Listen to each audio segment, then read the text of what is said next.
I don't know if we want to get into that, but I don't know if Luka Doncic is really worth the hassle. That's what and again, I'll let you know what I think about him later, but I'm not exactly sure we're getting Kareem Abdul-Jabbar or a Shaq O'Neal, to be Now, quite frank with you. I really don't. uh, I for a point that I'm going to unpack a little bit later, it's irrelevant whether he's worth it or not. Now, we can have that discussion right now in terms of, let's say he's not worth it. You still don't make this trade. The Dallas Mavericks still don't make this trade. The guy's a 5-time first-team All-NBA player. He's one of the 3 or 4 best players in the league. You don't trade him to one single team. You offer him up to the league and see if you can get a Herschel Walker type deal. You try to get a bunch of draft picks if you're really building your franchise. Again, this is why I make the argument like, this undermines the credibility of the league. The Dallas Mavericks clearly aren't really concerned about the future of their franchise. Them and the league seem most concerned about, hey, we need a big show in Los Angeles. Okay, well, I have a question. Let's say you trade him, and let's say it was Portland or Cleveland or Minnesota that offers him the Herschel Walker trade, right? That equivalent. There's almost no guarantee he would re-sign with those teams. There's no franchise in the world that's going to give up that much to get a rental. Okay, and if it was just about the big markets, how come New York can't ever get these guys? Isn't New York kind of important? Isn't that a big media market? I don't get this, but again, you have to understand, Luka is only there are certain players that are only going to stay long term with certain teams. Steve, this isn't a question about market. It's a question about, as it relates to the East Coast, most people believe Boston. That's the New York of the NBA.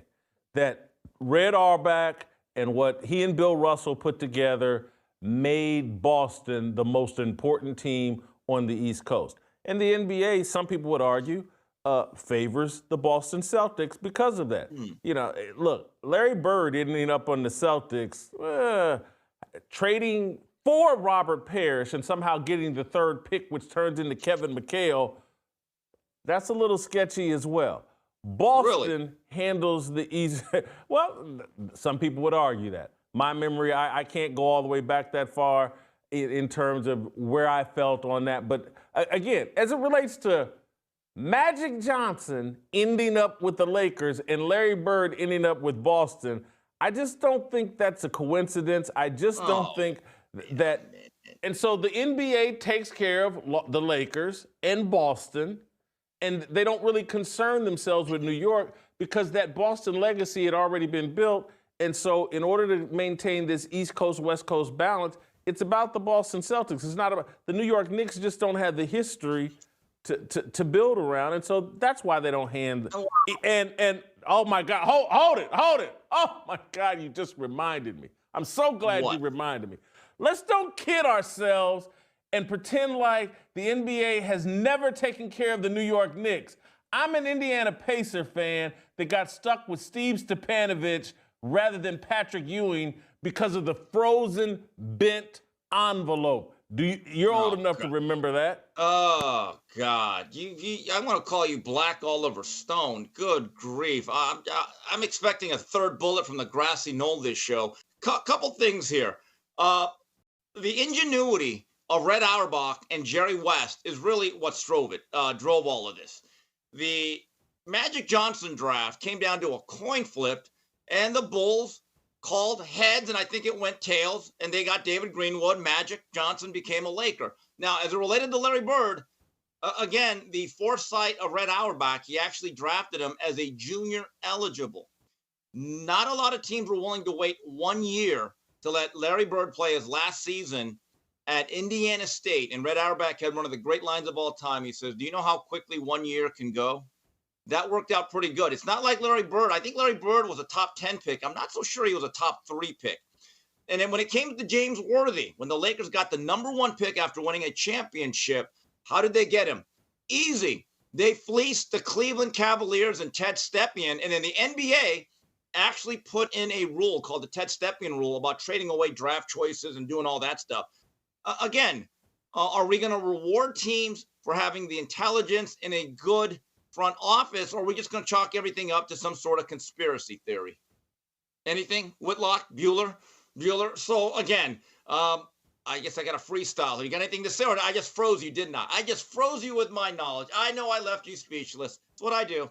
The Lakers got Doncic. You know what? As a Laker fan in recess, I'm kind of intrigued, but this is the reality. I think he's a horrible defensive player. He got completely exposed in the NBA Finals. I would actually surmise Anthony Davis defensively leaves a gaping hole with what is already a bad Laker defensive team. And guess what? I don't think Dallas is going to necessarily fall off the face of the earth. I don't think this is a sure thing for the Lakers. Doncic is incredibly productive. I will not take that away. And I saw a tweet that said he's at the same age as Kobe Bean Bryant in 2004 and Michael Jeffrey Jordan in 1989. And I'm like, ooh, wait a minute. Okay, but here's the problem. I saw a video yesterday. I think it was from AM Hoops. They do a great job over there covering the association.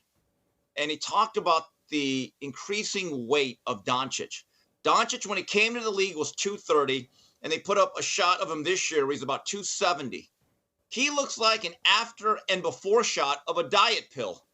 I am not so sure he's the guy that you give the keys to a franchise with if you want to go all the way. I don't like his work ethic and his defense. He's an absolute sieve. He's definitely bad on defense.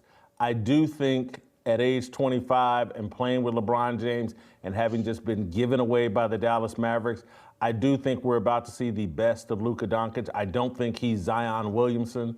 I just think he's a guy that comes from a slightly different culture, but now being connected to LeBron James, the Lakers having been kind of taking a dump on in terms of the Mavericks turning their back on him, I think he's going to be motivated.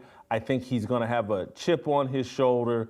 And so I think they're going to get the best of Luka Doncic, not a declining asset.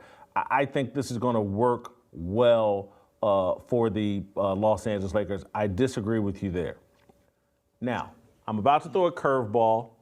I said we would go in a slightly different order, but I want to stick with this credibility issue as it relates to all of sports, not just the NBA. So I'm moving things around a little bit, but I think it's important because it's to my overall point and theme about what's going on in the sports world. The entire credibility of the sports world is in jeopardy.